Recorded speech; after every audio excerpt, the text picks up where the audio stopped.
Setelah sukses menggelar acara lamaran, ternyata selang sebulan Vena Melinda dan Ferry Irawan menggelar rangkaian acara pernikahan. Sahabat ungkap bocorannya.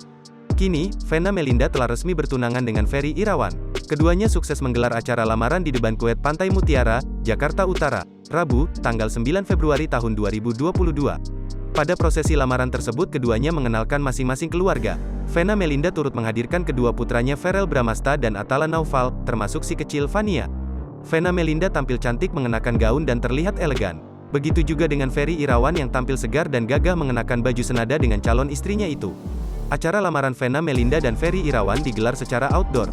Dekorasi acaranya pun mewah dan cantik dipenuhi bunga-bunga. Sederet tamu undangan baik dari keluarga maupun sahabat dekat berjejer duduk mengikuti acara sampai selesai. Setelah sukses menggelar acara lamaran, ternyata selang sebulan Vena Melinda dan Ferry Irawan menggelar rangkaian pernikahan. Sahabat Vena Melinda itu mengungkap bocoran tanggal pernikahan Vena Melinda dan Ferry Irawan.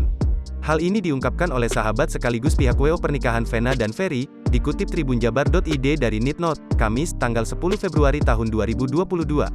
WO Madinah mengungkap setelah acara lamaran ada rangkaian acara menjelang pernikahan yang digelar. Mulai dari pengajian dan siraman. Untuk acara pengajian dan siraman ini, insya Allah tanggal 7 Maret ini, Mas Ferry dan Mbak Vena melangsungkan akad nikah di Bali, ujar sahabat sekaligus WO Madinah. Sahabat Vena itu juga meminta doa agar kelak pernikahan Vena Melinda dan Ferry Irawan itu diberikan kelancaran. Lebih rinci, sahabat Vena mengungkap acara pengajian digelar pada tanggal 4 Maret tahun 2022. Namun, ia menjelaskan acara pengajian menuju pernikahan digelar hanya untuk keluarga dekat. Ferry pun menimpali acara pengajian digelar untuk keluarga dekat agar melancarkan acara secara khusyuk. Setelah pengajian acara dilanjutkan dengan siraman. Adapun sahabat Vena menjelaskan konsep siraman Vena mengusung adat Sunda. Lebih lanjut, Elma Teana menambahkan karena acara pernikahan digelar di Bali, keluarga melakukan persiapan terlebih dahulu.